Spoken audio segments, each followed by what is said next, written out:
Sir, मैं नरेश कुमार, अनुबंधित कर्मचारी संघ बिजली बोर्ड से यूनिट प्रधान और संगठित भारतीय मजदूर संघ में ब्लॉक प्रधान। मैं सबसे पहले धन्यवाद करता हूं इन मीडिया वालों का जो हमारी खबर सरकार तक पहुंचाते हैं और हमारे अधिकारियों को जागरूक करते हैं। साथियों, सब हमारी जो कर्मचारियों की मांग है वो एक्ट की मांग है कि हमारा सरकार ने एक्ट लागू किया था 2024 में, जो आज तक किसी भी कर्मचारी को उसका लाभ नहीं मिला और ना ही किसी को सैलरी मिली। सरकार ने तो ऐसा खिलौना दे दिया हमारे को, भी खेलते रहो, ना तो लेना कुछ और ना सर देना कुछ। हम आज इस सरकार का विरोध कर रहे हैं कि जल्द से जल्द हमारा एक्ट लागू करा जाए और अप्रैल से ही हमारे कर्मचारियों को एक्ट की सैलरी मिलनी चाहिए। हमें कोई ऐतराज नहीं है, हमारे एक्ट के लिए हमारे डॉक्यूमेंट और 10 बारी चेक करें, 20 बारी चेक करें, वो खुद ही हमारे डॉक्यूमेंट बना रहे, खुद ही ऑब्जेक्शन लगा रहे। हमें यही बात समझ में नहीं आ रही कि अपना डॉक्यूमेंट बनाने के बाद ऑब्जेक्शन किस बात का है। अगर उनको फिर भी ऑब्जेक्शन है, उसको रिम्यूव अपने आप ही कर रहे हो, भी ठीक है जी। तो हम तो सरकार से यही गुहार लगाते हैं कि जल्द से जल्द हमारा एक्ट लागू किया जाए और अधिकारियों को जल्द से जल्द इसके लिए चेताया जाए कि सभी कर्मचारियों को एक्ट का लाभ दिया जाए।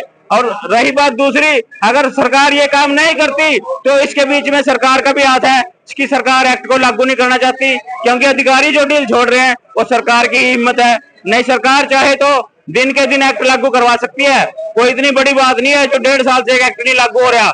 इसलिए सभी कर्मचारियों में रोष है और सरकार का विरोध करते हैं। भारतीय सरकार, हरियाणा सरकार मुर्दाबाद। क्या मांगे आपकी? हमारी मुख्य मांगे यही है कि सभी कर्मचारियों को एक्ट का लाभ दिया जाए और सभी को उसके जॉब सिक्योरिटी के दायरे में लिया जाए, बिना किसी किंतु परंतु के, बिना किसी उसके। क्योंकि जिन कर्मचारियों का आज रोष है, किसी को 8 साल, किसी को 10 साल, किसी को 15 साल काम करते हुए हो गए हैं, पर हमारी मजबूरी है कि देखो आज हम यहाँ पे हमारे बच्चे बड़े नौजवान भी हो गए हैं। 20,000 में किसी का घर नहीं चलता और ये 20,000 में हम 12 घंटे 16 घंटे भी काम कर रहे हैं, पर हमारी मजबूरी है कि हम यहाँ से कहीं जा नहीं सकते और ये हमारा काम करने के लिए राजी नहीं है। अब हमें ये नहीं समझ में आ रहा कि हमें अधिकारी नहीं देना चाह रहे या सरकार नहीं देना चाह रही।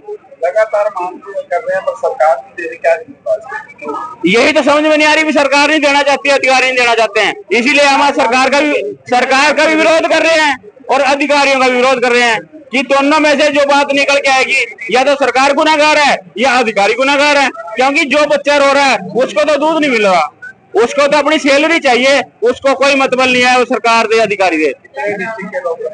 आज हम हरियाणा के अंदर सभी डिस्ट्रिक्ट के अंदर रोष प्रदर्शन है और सारे डीसी को ज्ञापन दिया जाएगा कि हमारी जो एक्ट की सैलरी है वो अप्रैल से सभी कर्मचारियों को दी जाए। मुर्दाबाद।